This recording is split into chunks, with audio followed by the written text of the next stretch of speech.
Un archétype, c'est issu d'expériences de tous les êtres humains. L'archétype de la femme, l'archétype de l'homme, l'archétype de l'enfant, l'archétype du guerrier, de la guerrière. Pour citer ces deux-là, par exemple, l'archétype du guerrier-guerrière, c'est la somme de toutes les expériences, de tous les guerriers, de toutes les guerrières qui ont été enregistrés dans la base de données, dans le disque dur nommé humanité. C'est vraiment comment fonctionne de manière fondamentale un homme, comment fonctionne de manière fondamentale un guerrier, une guerrière, comment fonctionne de manière fondamentale un enfant. Et l'égrégore, ça va dicter comment, sociétalement parlant, dans la culture qui est la mienne, doit fonctionner un homme, doit fonctionner une femme. Quelles sont les règles? À chaque fois qu'un groupe d'individus se rassemble, crée des règles ensemble, ça crée une entité. Un égrégore va se construire lorsque plusieurs êtres humains se rassemblent et commencent à créer des règles. Et cette entité commence à avoir une conscience. Et son objectif, ça va être de régir la vie des humains. Une femme, ça doit être comme ceci, les interdits, les autorisations.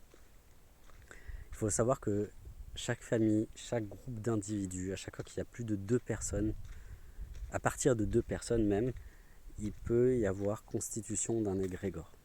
Et donc l'égrégore devient, qui n'est ni plus ni moins que l'ensemble de toutes les règles qui ont été créées, devient conscient. Et son objectif est maintenant de se nourrir. Comment? Eh bien en établissant toujours plus de règles.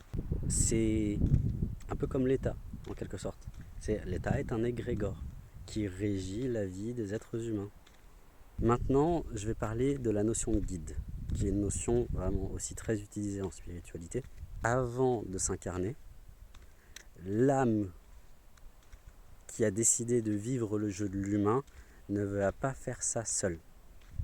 L'âme veut expérimenter une forme de concept. Et cette âme va alors se fragmenter en énormément de morceaux, comme un puzzle quelque part. Il y a une pièce de puzzle qui va aller vivre dans l'incarnation humaine. Il y a une pièce de puzzle qui va aller vivre dans l'incarnation de plantes. Il y a une pièce de puzzle qui va aller vivre sur une ligne de temps différente, dans le passé, dans le futur. Et il y a des pièces de puzzle, des bouts de cette âme, qui vont alors décider de vivre une expérience de guide. Et en fait, qu'est-ce qu'un guide? Ce n'est ni plus ni moins qu'une partie de nous-mêmes, une autre version de soi, qui a choisi de vivre une expérience qui n'est pas sur le plan physique et matériel. Sachant que les guides sont une énergie psychique. C'est quand je suis en séance, que je fais des conférences, lorsque je suis en stage en forêt, je perçois bien que c'est une énergie psychique.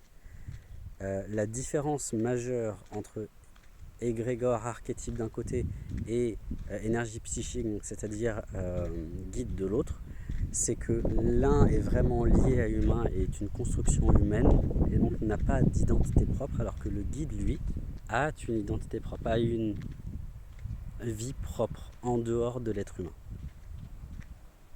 Donc voilà pour les différences entre égrégore, archétype et guide. Merci de m'avoir écouté et je te souhaite une bonne après-midi. Salut.